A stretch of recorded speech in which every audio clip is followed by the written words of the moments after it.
Hello students, તો અત્યાર સુધી જે પ્રિઝમની થિયરી સુધી આપણે ચલાવ્યું, તો આ સિલેબસ એટલે આ વર્ષના સિલેબસ પૂરતું તમારે પ્રિઝમ સુધી જ છે. એના પછીની જે પ્રકાશીય ઉપકરણોની બધી જે થિયરી છે તૈયાર કરવાની નથી, બરાબર. એટલે આ ચેપ્ટરમાંથી આપણે બધી થિયરી બી કમ્પ્લીટ કરી દીધી જે સિલેબસ મુજબ છે એ, અને બધા દાખલા બી પૂરા કરી દીધા છે ઉદાહરણના. હવે આપણે સ્ટાર્ટ કરીએ. સ્વાધ્યાયનો દાખલા નંબર 1. તો જો બધા પાના નંબર કાઢો. ટેક્સ્ટ બુકનો પાના નંબર છે 344. એની અંદર સ્વાધ્યાયનો દાખલા નંબર 1 જુઓ. તેમાં 36 સેન્ટીમીટર વક્રતા ત્રિજ્યા ધરાવતો અંતર્ગોળ અરીસો કીધો છે. એટલે સૌ પ્રથમ આપણે વાત કરીશું કયા અરીસા માટેની વાત કરીએ છીએ, તો અંતર્ગોળ અરીસા માટે. યાદ રાખવાનું, અંતર્ગોળ અરીસા માટે જે વક્રતા ત્રિજ્યા છે એ કેવી હોય? ઋણ હોય. એટલે આર બરાબર માઇનસ લખવાનું 36 સેન્ટીમીટર. અરીસાની સામે 2.5 સેન્ટીમીટર ઊંચાઈની એક નાની મીણબત્તી, એટલે મીણબત્તીની ઊંચાઈ આપેલી છે h બરાબર 2.5 સેન્ટીમીટર. કેટલા અંતરે મૂકેલું છે? 27 સેન્ટીમીટર. એટલે કે વસ્તુ અંતર આપેલું છે u બરાબર 27 સેન્ટીમીટર. પણ ચિહ્ન કયું લેવાનું? અહીંયા માઇનસ લેવાનું. તો મીણબત્તીનું સ્પષ્ટ પ્રતિબિંબ મેળવવા માટે પડદાની અરીસાથી કેટલા અંતરે મૂકવું જોઈએ? અર્થાત પ્રતિબિંબ અંતર તમારે શોધવાનું છે. v બરાબર કેટલા? બીજું, પ્રતિબિંબનો પ્રકાર શોધવાનો. પ્રતિબિંબનો પ્રકાર બરાબર ખાલી જગ્યા. એના પછી પ્રતિબિંબની ઊંચાઈ પણ શોધવાની છે, જેને આપણે કહી દઈએ h ડેશ બરાબર કેટલા. અને ત્યારબાદ જો મીણબત્તીને અરીસાની નજીક ખસેડવામાં આવે તો શું થાય? તો જુઓ, સૌ પ્રથમ તો હું એની સહેજ આકૃતિ તમને કહી દઉં કે દાખલા તરીકે આ અરીસો, બરાબર, અંતર્ગોળ અરીસો. આંતરગોળ અરીસાનું ધ્રુવ, ધ્રુવમાંથી પસાર થતી મુખ્ય અક્ષ, આ મીણબત્તી છે, બરાબર, જેનું અંતર કેટલું છે? 27 સેન્ટીમીટર. હવે આપણે અરીસો કીધું છે એટલે અરીસા માટે ગાઉસનું સમીકરણ વાપરવું પડે. અરીસા માટે ગાઉસનું સમીકરણ કયું છે? 1/u પ્લસ 1/v બરાબર 1/f. બરાબર. હવે આની અંદર કિંમતો મૂકી દઈએ. તો જુઓ, 1/u એની જગ્યાએ કેટલા લખશો? -27. v શોધવાના છે. f ની જગ્યાએ 36 અડધા, એટલે વક્રતા ત્રિજ્યાના અડધા, એ કેન્દ્ર લંબાઈ કહેવાય. એટલે 36 અડધા 18, એટલે માઇનસ. માઇનસ વાળું પદ પેલી બાજુમાં જાય એટલે પ્લસ થઈ જાય. એટલે 1/v બરાબર 1/27 ઓછા 1/18 થઈ જાય. હવે આગળનું આપણે સાદું રૂપ આપીએ. ચાલો, 18 ઉપર 27 ઉપર, એટલે 1/v બરાબર 18 માઇનસ 27/18 ગુણ્યા 27. 18 માઇનસ 27 એટલે 9, અને અહીં છેદમાં 18 ગુણ્યા 27. છેદ ઉડી જશે. 9 દૂની 18, એટલે 1/v બરાબર -1/2 ગુણ્યા 27. કેટલા થાય? 2 ગુણ્યા 27 54 થાય. એટલે -1/54. તો v બરાબર કેટલા થશે? -54 સેન્ટીમીટર. આ પહેલા ક્વેશ્ચનનો આન્સર આપણને મળી ગયો. કયું? પ્રતિબિંબ અંતર. હવે પ્રતિબિંબની ઊંચાઈ શોધી નાખીએ. તો ચલો, એના માટે આપણે મોટવણીનું સૂત્ર જોશે. મોટવણીના બે સૂત્રો છે, એક -v/u અને બીજું h' h. અહીંયા h' ને આપણે કરતા બનાવી દઈએ. તો h' બરાબર -v/u, તો એમના એમ ગુણ્યા h કરી દઈએ. ચલો, માઇનસ v ની કિંમત કેટલી મળી? -54. u ની કિંમત કેટલી મળી? -27, એટલે આપેલી છે. h ની કિંમત કેટલી છે? 2.5. માઇનસ માઇનસ પ્લસ થઈ જાય. 27 દૂની 54 થઈ જાય. તો h' બરાબર કેટલા આવે? -2 ગુણ્યા 2.5, એટલે એચ ડેશ બરાબર -5 સેન્ટીમીટર. હવે જો અહીંયા પ્રતિબિંબ કેવું મળે છે? માઇનસ એટલે આ મીણબત્તીનું પ્રતિબિંબ આપણને ક્યાં મળશે? નીચે મળશે, એટલે આ રીતના મળશે. અને એ બી પાછું કેવું મળશે? ઉલટું. બરાબર. અહીંયા વસ્તુની ઊંચાઈ કેટલી? 2.5 અને પ્રતિબિંબની ઊંચાઈ કેટલી મળી? 5. એટલે વધી ગયું. બરાબર. એટલે અહીં લખવાનું કે પ્રતિબિંબનો જે પ્રકાર છે, પ્રતિબિંબનો પ્રકાર કેવો મળશે આપણને? વાસ્તવિક, પછી ઉલટું, અને બીજું કેવું મળશે? મોટું. તો આ રીતના આપણે સ્વાધ્યાયનો દાખલા નંબર 9.2 સરળતાથી કરી શકીએ છીએ. ત્યારબાદ આપણે આગળનો દાખલો જોઈએ. સ્વાધ્યાયનો દાખલા નંબર 9.2. એની અંદર જુઓ શું કહે છે? 15 સેન્ટીમીટર કેન્દ્ર લંબાઈ ધરાવતા બહિર્ગોળ અરીસાથી, એટલે અહીંયા ડેટામાં તમે જુઓ તો શું આપેલું છે? બહિર્ગોળ અરીસો. બહિર્ગોળ અરીસો શું આપેલું છે? એની અંદર 15 સેન્ટીમીટર કેન્દ્ર લંબાઈ, એટલે પહેલા આપેલું છે તમને એફ. કેન્દ્ર લંબાઈ એફ બરાબર 15 સેન્ટીમીટર. અરીસાથી 4.5 સેન્ટીમીટર ઊંચાઈ વાળી, એટલે ઊંચાઈ આપેલી છે એચ બરાબર 4.5 સેન્ટીમીટર. 12 સેન્ટીમીટર દૂર મૂકવામાં આવે છે, એટલે વસ્તુ અંતર આપેલું છે યુ બરાબર -12 સેન્ટીમીટર. તો પ્રશ્ન પૂછ્યો છે પ્રતિબિંબનું સ્થાન, એટલે કે પ્રતિબિંબ અંતર પૂછ્યું છે. વી બરાબર કેટલા?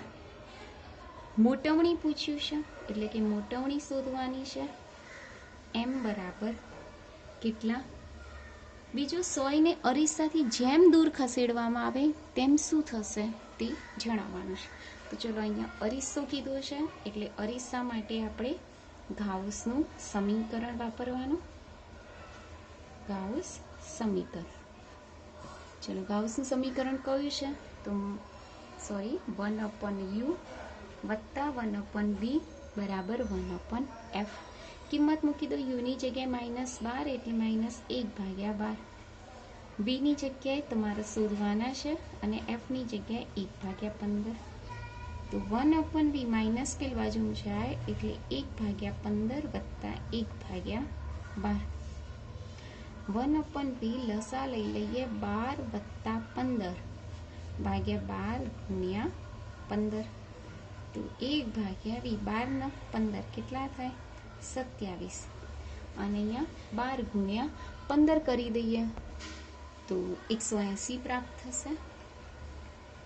ઉલટું કરી દઈએ એટલે v બરાબર 180 ભાગ્યા 27, એટલે v બરાબર લગભગ તમે આ કેલ્ક્યુલેટરથી કરો તો કેલ્ક્યુલેટરથી પ્રાપ્ત થાય છે 6.7 સેન્ટીમીટર. બરાબર. એટલે આ પહેલો પ્રશ્નનો આન્સર તમને પ્રાપ્ત થઈ ગયો. કયો? પ્રતિબિંબનું અંતર, એટલે કે v. સેમ પહેલા દાખલાની જેમ જ છે.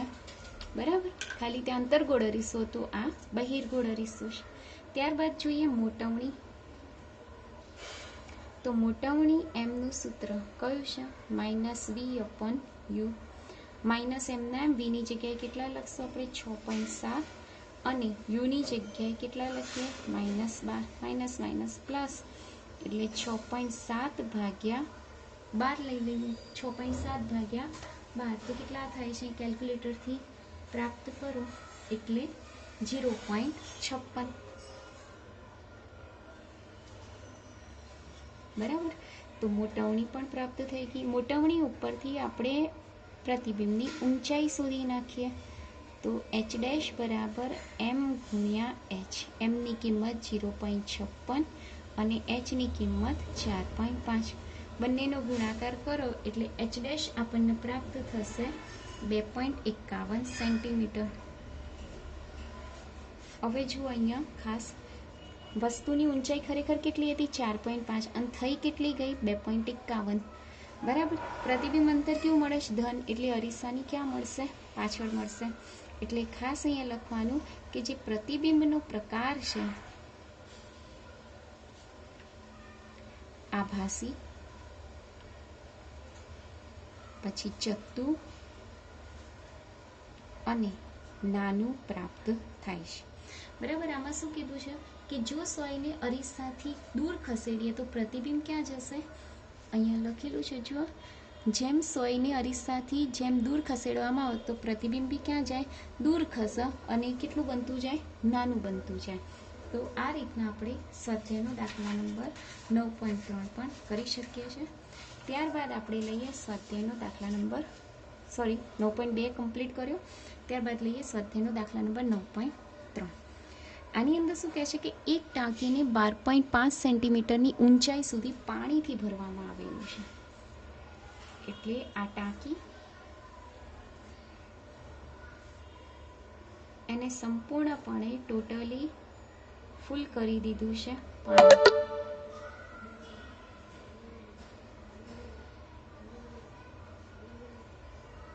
પાણી. બરાબર. એની જે ઊંડાઈ છે એ ઊંડાઈ કેટલી કીધી છે? 12.5 સેન્ટીમીટર. હવે ટાંકીના તળિયે રહેલી સોય, એટલે કે અહીંયા સોય રહેલી છે, તો એ સોયની આભાસી ઊંડાઈ માપતા એ કેટલી મળે છે? 9.4. એટલે સોય આપણને આટલી દેખાય છે અને એની ઊંડાઈ માઇક્રોસ્કોપ વડે માપી કરી તે કેટલી મળી? 9.4 સેન્ટીમીટર. બરાબર. તો હવે શું કહે છે આની અંદર? પાણીનો વક્રી ભવનાંક કેટલો? એટલે કે તમારે શોધવાનું છે પાણીનો વક્રી ભવનાંક બરાબર n ઘટ બરાબર કેટલું? અહીંયા n પાતળું એટલે હવા, અને હવા માટે આપણે કેટલા લેવાના? 1. આભાસી ઊંડાઈ માટે અહીંયા વાસ્તવિક ઊંડાઈ આપી દીધી છે. વાસ્તવિક ઊંડાઈ કેટલી છે? અને આપણે h1 કહી દઈએ 12.5.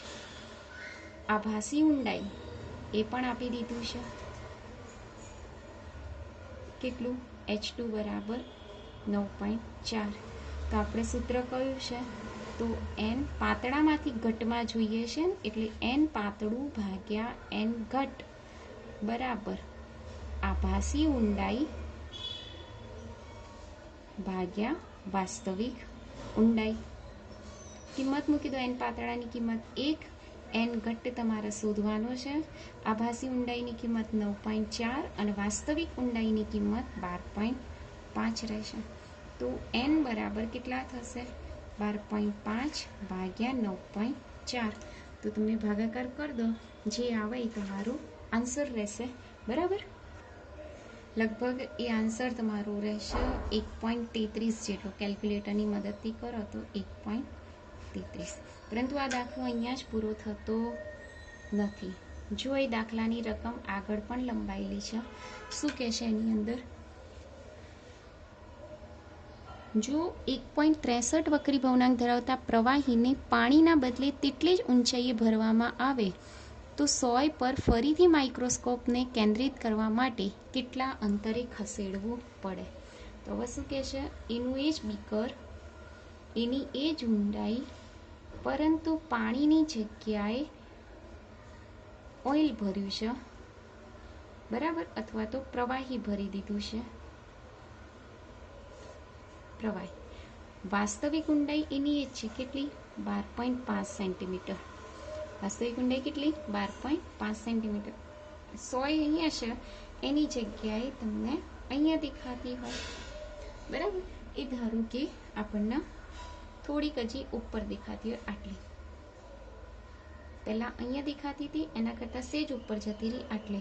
તો આના આપણે કહી દઈએ વાઇક, એટલે કે આના આપણે કંઈ બી આપી દઈએ h ડેશ લખી કાઢીએ.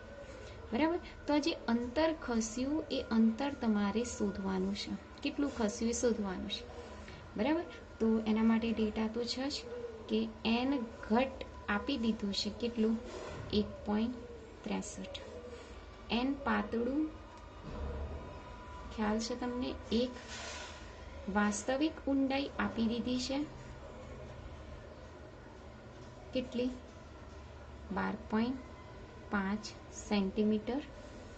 આભાસી ઊંડાઈ શોધવાની છે.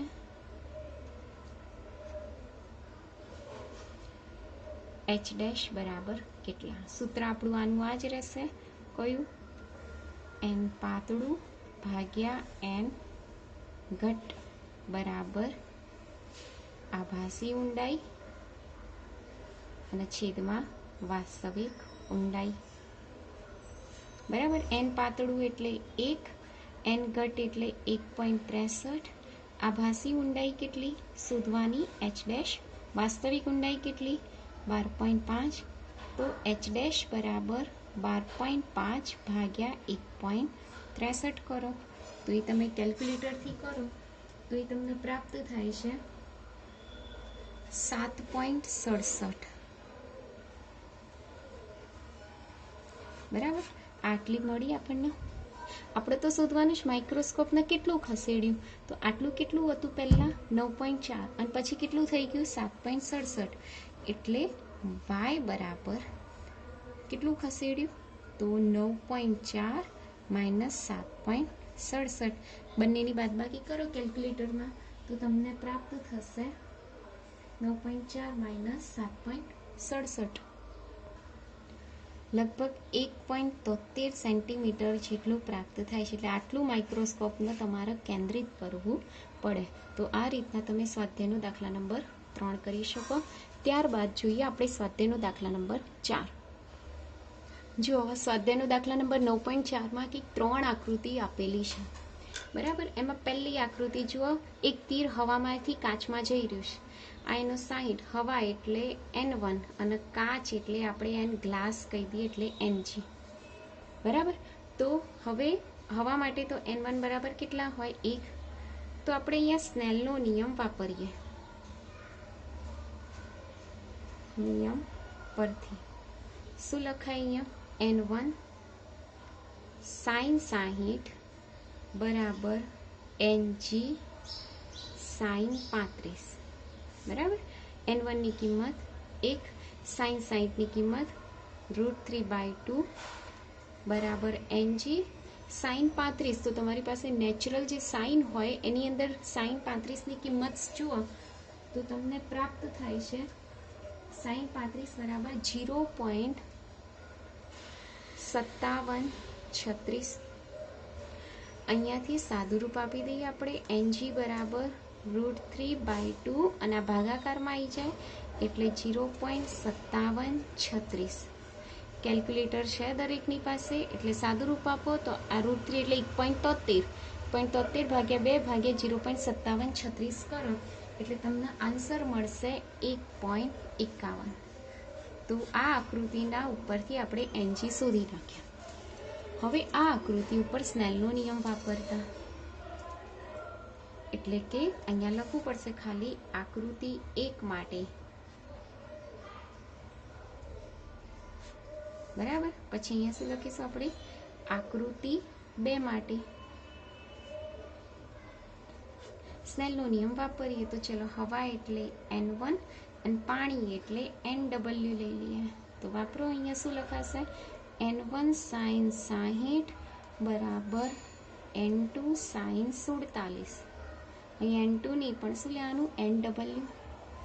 હવે NW કિંમત મૂકી દો. N1 ની કિંમત 1, sin 60 ની કિંમત √3/2 બરાબર NW ની કિંમત શોધવાની રહેશે. અને sin 47 તમે નેચરલ સાઇનની અંદર જુઓ તો sin 47 તમને પ્રાપ્ત થશે 0.7374. 0.7374 એટલે અહીંયા લખી કાઢીએ 0.7374. sin 47 ની કિંમત નેચરલ સાઇનમાં જોશો એટલે ખ્યાલ આવશે. NW બરાબર સાદુરૂપ આપી દો તો √3/2 ગુણ્યા 0.7374. તો આનું તમે સાદુરૂપ આપો તો સાદુરૂપ તમને કંઈક 1.275 પ્રાપ્ત થશે. તો આ તમને પ્રાપ્ત થયું NW. સોરી, 1.18 કિંમત મળશે. sin 47 હા 1.18 પ્રાપ્ત થશે. ખ્યાલ આવે? બંનેનો ભાગાકાર કરજો તમને જે રીતના ઠીક લાગે એવી રીતના. બરાબર. આ આકૃતિ 2 માટેનું પૂરું. હવે આકૃતિ 3 માટેની વાત કરીએ. ચલો સ્નેલનો નિયમ વાપરો તો પાણી માટે આપણે શું લીધું NW, કાચ માટે શું લીધું NG, અને આ થીટા તમારે શોધવાના છે એટલે શું લખીશું NW sin 45 બરાબર NG sin થીટા. હવે NG ના સૂત્રનો કરતા બનાવી દો એટલે સોરી જે શોધવાનું છે NW ની કિંમત મૂકી દો. તો જુઓ NW ની કિંમત મૂકો 1.18, sin 45 ની કિંમત 1/√2, NG ની કિંમત 1.51 અને sin થીટા તમારે શોધવાના છે. થીટા શોધવાના છે ને એ આકૃતિમાં જુઓ તો sin થીટા બરાબર 1.18 ભાગ્યા √2 એટલે 1.41 અને 1.51 નીચે આવશે. બરાબર, આનું સાદુરૂપ આપો 1.18 ભાગ્યા 1.41 તો તમને પ્રાપ્ત થશે 0.5546. 0.5546. આનું પાછળ નેચરલ સાઇન એટલે કે લોકેશન શોધો એટલે ખૂણો તમને પ્રાપ્ત થશે 38.68 ડિગ્રી. એટલે આ તમારો આન્સર. આ રીતના આપણે આ થીટા શોધી શકીએ છીએ. આમ તમારા સ્વાધ્યાયના દાખલા નંબર 1 થી 4 પૂરા થાય છે. બાકીના દાખલા આપણે નેક્સ્ટ લેક્ચરમાં. Thank you.